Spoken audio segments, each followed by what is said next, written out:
Tuhan mengutus Natan kepada Daud.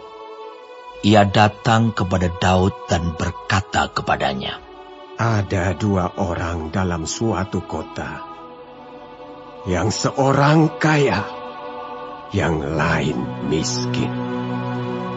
Si kaya mempunyai sangat banyak kambing domba dan lembu sapi.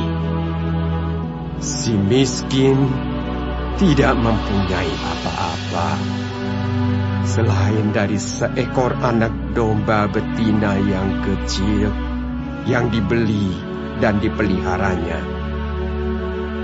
Anak domba itu menjadi besar padanya bersama-sama dengan anak-anaknya, makan dari suapnya dan minum dari pialanya dan tidur di pangkuannya, seperti seorang anak perempuan baginya.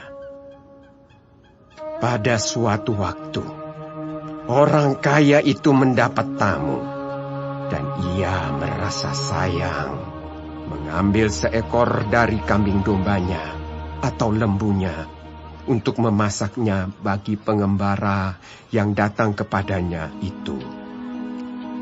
Jadi, ia mengambil anak domba betina kepunyaan si miskin itu dan memasaknya bagi orang yang datang kepadanya itu. Lalu Daud menjadi sangat marah karena orang itu, dan ia berkata kepada Natan, "Demi Tuhan yang hidup, orang yang melakukan itu harus dihukum mati. Dan anak domba betina itu harus dibayar gantinya 4 kali lipat, karena ia telah melakukan hal itu, dan oleh karena ia tidak kenal belas kasihan." Kemudian berkatalah Natan kepada Daud, "Engkaulah orang itu. Beginilah firman Tuhan, Allah Israel. Akulah yang mengurapi engkau menjadi raja atas Israel. Dan akulah yang melepaskan engkau dari tangan Saul. Telah kuberikan isi rumah tuanmu kepadamu, dan istri-istri tuanmu ke dalam pangkuanmu. Aku telah memberikan kepadamu kaum Israel dan Yehuda. Dan seandainya itu belum cukup, tentu ku tambah lagi ini dan itu kepadamu. Mengapa engkau menghina Tuhan dengan melakukan apa yang jahat di matanya? Uria, orang Het itu, kau biarkan ditewaskan dengan pedang. Istrinya kau ambil menjadi istrimu, dan dia sendiri telah kau biarkan dibunuh oleh pedang Bani Amon. Oleh sebab itu, pedang tidak akan menyingkir dari keturunanmu sampai selamanya, karena engkau telah menghina aku dan mengambil istri Uria, orang Het itu, untuk menjadi istrimu. Beginilah firman Tuhan, bahwasanya malapetaka akan kutimpakan ke atasmu yang datang dari kaum keluargamu sendiri. Aku akan mengambil istri-istrimu di depan matamu dan memberikannya kepada orang lain. Orang itu akan tidur dengan istri-istrimu di siang hari. Sebab engkau telah melakukannya secara tersembunyi, tetapi aku akan melakukan hal itu di depan seluruh Israel secara terang-terangan." Lalu berkatalah Daud kepada Natan, "Aku sudah berdosa kepada Tuhan." Dan Natan berkata kepada Daud, "Tuhan telah menjauhkan dosamu itu. Engkau tidak akan mati. Walaupun demikian, karena engkau dengan perbuatan ini telah sangat menista Tuhan, pastilah anak yang lahir bagimu itu akan mati."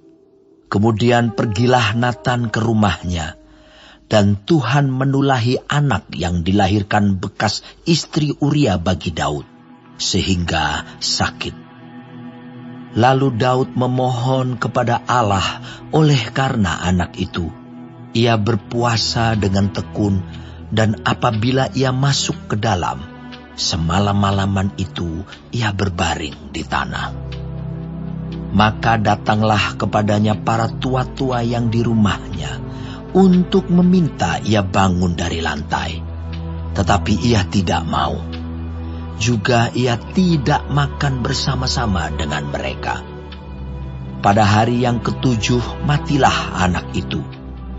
Dan pegawai-pegawai Daud takut memberitahukan kepadanya bahwa anak itu sudah mati.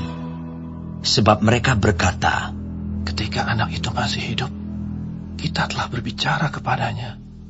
Tetapi ia tidak menghiraukan perkataan kita. Bagaimana kita dapat mengatakan kepadanya, anak itu sudah mati?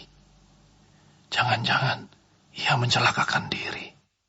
Ketika Daud melihat bahwa pegawai-pegawainya berbisik-bisik, mengertilah ia bahwa anak itu sudah mati.